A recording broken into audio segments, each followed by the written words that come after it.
வணக்கம். உங்கள் மாயன் செந்தில்குமார். தெய்வீக சிந்தனையோடு நிறைய பேர் கேட்டுக்கிற மாதிரி நிறைய விஷயங்கள் தான் சொல்கிறாங்க. கடன் தீர்க்கறதுக்கான ஏதாவது பரிகாரங்கள் கொஞ்சம் ஈஸியாக இருக்க முடியுமா? ஏன்னா நான் கொஞ்சம் ஆஃபீஸ்க்கு போகிறேன், பிஸ்னஸ்க்கு போகிறேன், என்னால் வந்து பெரிய பெரிய ப்ராசஸ்லாம் பண்ண முடியல. வெளியூருக்குலாம் போனாக்கா நிறைய விஷயங்கள்லாம் என்னால் பண்ண முடியாதுல்ல அப்படின்னு சொல்லியிருக்கீங்க.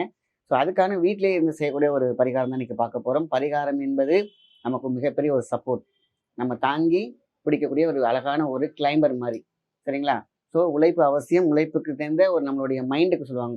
நிறைய பேர் சொல்லுவாங்க, உழைப்பு ரொம்ப முக்கியம். நிறைய பேருக்கு நான் சொல்ல வேண்டிய விஷயத்த நான் இதில் வழியாக நான் சொல்லிடுறேன். உழைப்பு முக்கியம், உழைச்சா காசு வந்துடும், இந்த மாதிரியான பரிகாரங்கள்லாம் ஏன் நம்பி இருக்கீங்க அப்படின்னு நிறைய பேர் சொல்கிறாங்க. ஒரே ஒரு விஷயம்தான், வேலைக்கு போகிறதுக்கும் உழைப்பதற்கும் நிறைய பேருக்கு எல்லாத்துக்கும் எந்த தடங்களும் கிடையாது, எல்லாத்துக்கும் விருப்பம் தான். ஆனால் அந்த வேலைக்கு போகிறதுக்கான சிந்தனை, இந்த மைண்ட் பிளாக்கேஜ், அது மாதிரி பிளாக்கேஜ் இருந்தாக்கா வரவே வராது. நாளைக்கு பார்த்துக்கலாம், நாளைக்கு பார்த்துக்கலான்னு போயிட்டே இருக்கும். அதே மாதிரி வேகமாக ஓடணும்னு நினைக்கும் போது பார்த்தீங்கன்னா, நடுவில் ஒரு மாயக்கண்ணாடி மாதிரி ஒன்று நிற்கும். நம்மளுடைய டார்கெட் ஆப்போசிட்டில் இருக்கும். ஆனால் ஒரு மாயக்கண்ணாடியில் போய் நம்ம மோதி மோதி எழுதிட்டே இருப்போம். அப்புறம் எங்கே உங்களோட இன்ட்ரெஸ்ட் இருந்தாலும் அந்த தடைகளை உடைக்கணும். யாருமே வந்து உழைக்காம எந்த விதமான விஷயத்தையும் பண்ண முடியாது. அது நியாயமான விஷயம்தான். ஆனால் அந்த கண்ணாடியை உடைக்கிறதுக்கு ஒரு பவர் வேணும்ல, அதுதான் ஆன்மீகம், பரிகாரம். இல்லையா, உங்களை வந்து ஒரு கொக்கி போட்ட மாதிரி பிடிச்சி இழுத்துருக்கும். நீங்கள் ஓடுவீங்க, அந்த கயிறு பிடிச்சி இழுத்துக்கிட்டே இருக்கும். ஸோ அந்த மாதிரி மாய கயிறு இருக்குது பார்த்தீங்களா, அதை உடைக்கிறது தான் பரிகாரம்.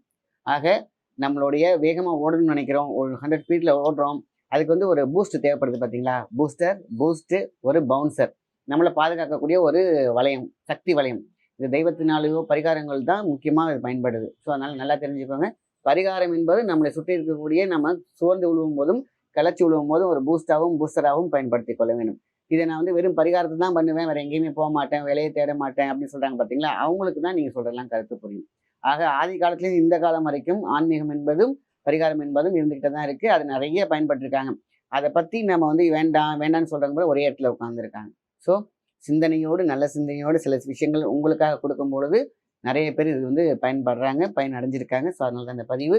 அடுத்தடுத்த வீடியோக்களை தொடர்ந்து பார்த்த சப்ஸ்கிரைப் பண்ணிக்கோங்க. நன்றி.